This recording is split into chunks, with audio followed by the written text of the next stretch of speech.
आज की सबसे बड़ी खबर, देश का अगला उपराष्ट्रपति कौन होगा इसका औपचारिक ऐलान बस कुछ ही देर में हो जाएगा।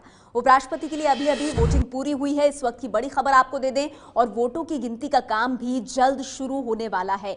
एबीपी न्यूज संवाददाता आशीष कुमार सिंह हमारे साथ जुड़ेंगे, लेकिन उससे पहले एबीपी न्यूज संवाददाता प्रशांत हमारे साथ अहम जानकारी के साथ मौजूद हैं। प्रशांत, आपसे जानना चाहूंगी, वोटिंग पूरी हो गई है तो अब वोटों की गिनती का काम कब शुरू होगा? जी देखिए नेहा, जो शेड्यूल है उसमें बताया गया है कि अब से लगभग आधे घंटे तक जो वोट पड़े हैं उसको एक तरह से मिलाया जाता है, कुछ सिग्नेचर्स भी मिलाए जाते हैं। उसके बाद 5:30 से जो वोटों की गिनती है वो विधिवत तौर से शुरू होगी। अब चूंकि जब मैं आपसे बात कर रहा हूँ वो अब वो जो मत देने का काम है, वोट देने का काम है, वो खत्म हो चुका है। लेकिन कुल कितने सांसदों ने वोट किया उसके अंतिम आंकड़े नहीं आए हैं। 3 बजे तक 761 सांसदों ने वोट किया था, मतलब 25 सांसद और बचे हुए थे वोट देने के लिए। लेकिन अनुमान है कि 1-2 सांसदों को छोड़कर लगता है सबने वोट किया है। हालांकि अंतिम आंकड़े अभी आने बाकी है।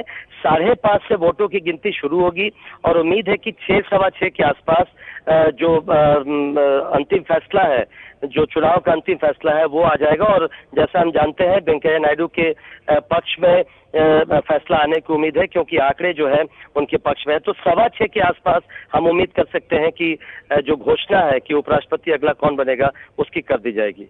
मतलब प्रशांत, आप ये कह रहे हैं कि 5:30 बजे से वोटों की गिनती शुरू होगी और तकरीबन 45 मिनट बाद यानी 6:15 बजे तक देश का 15वां राष्ट्रपति कौन होगा इसकी घोषणा हो जाएगी? बिल्कुल बिल्कुल, अमूमन 40 से 45 मिनट लगते हैं और इसलिए हम उस आधार पे ये कह सकते हैं कि अगर 5:30 में वोटों की गिनती शुरू होती है तो देश का अगला उपराष्ट्रपति कौन बनेगा इसके महज औपचारिकता हम मान सकते हैं, लेकिन उसकी औपचारिक घोषणा 6:15 के आसपास हो जाने की उम्मीद है। बहुत बहुत शुक्रिया प्रशांत आपका इस जानकारी के लिए। बड़ी जानकारी प्रशांत देते हुए। शाम 5:30 बजे यानी अब से तकरीबन आधा घंटे बाद वोटों की गिनती शुरू होगी। 3 बजे तक, जैसा कि हमारे संवाददाता ने बताया, 761 वोट पड़े थे। 6:15 तक नतीजा आ सकता है, यानी कि 5:30 वोटों की गिनती और 45 मिनट बाद पूरी संभावना यही है कि वेंकैया नायडू, जिनके पक्ष में पूरे आंकड़े हैं, वही बनेंगे देश के 15वें उपराष्ट्रपति। लेकिन औपचारिक ऐलान का इंतजार रहेगा। सबसे बड़ी कवरेज आप देख रहे हैं यहां एबीपी न्यूज पर। आपको बता दें, उपराष्ट्रपति चुनाव के लिए एनडीए उम्मीदवार वेंकैया नायडू का जो मुकाबला है वो विपक्ष के उम्मीदवार गोपाल कृष्ण गांधी से है। लेकिन वेंकैया की जीत तय मानी जा रही है क्योंकि आंकड़े उनके साथ हैं। राष्ट्रपति चुनाव की तरह ही प्रधानमंत्री नरेंद्र मोदी उपराष्ट्रपति चुनाव के लिए भी सबसे पहले वोट डालने पहुंचे। इस दौरान एनडीए के उपराष्ट्रपति पद के उम्मीदवार वेंकैया नायडू संसद भवन में ही मौजूद थे। आंकड़ों के हिसाब से वेंकैया नायडू का उपराष्ट्रपति बनना तय है।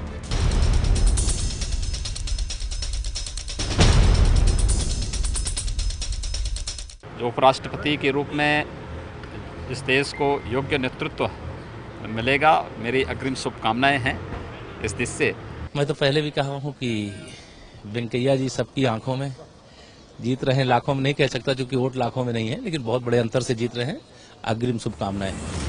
उपराष्ट्रपति चुनाव के लिए लोकसभा और राज्यसभा के सभी सदस्य वोट डालते हैं। इस वोटिंग के लिए संसद भवन में ही पोलिंग बूथ बनाया गया है। दोपहर 3 बजे तक दोनों सदनों के कुल 785 में से 761 सांसद वोट डाल चुके थे। वोटिंग के लिए सांसदों की लाइन वैसे ही लगी थी जैसे आम लोग लोकसभा चुनाव में वोटिंग करते हैं।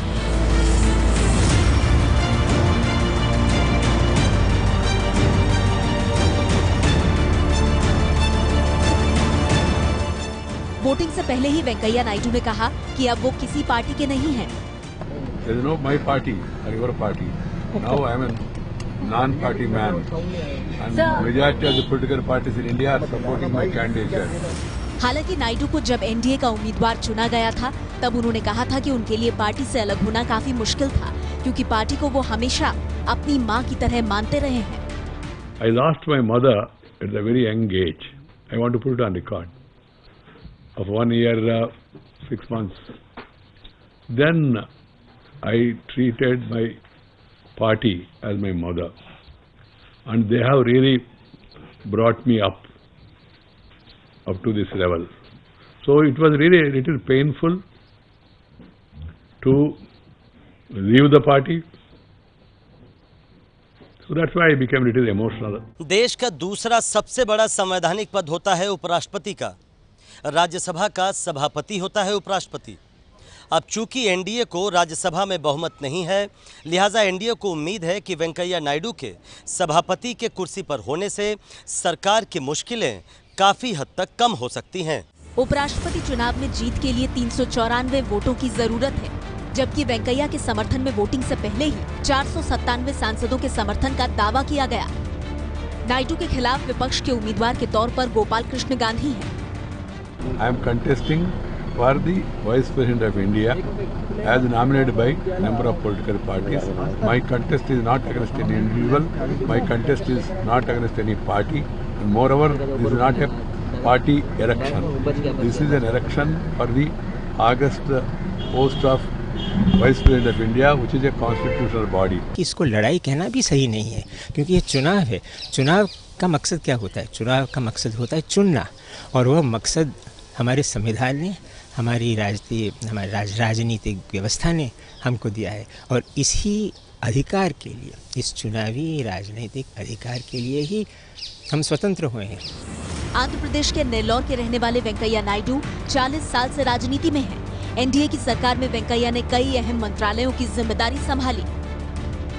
उपराष्ट्रपति पद के उम्मीदवार बनने से पहले नायडू मोदी सरकार में शहरी विकास मंत्री थे। ये है एबीपी न्यूज़, आपको रखे आगे।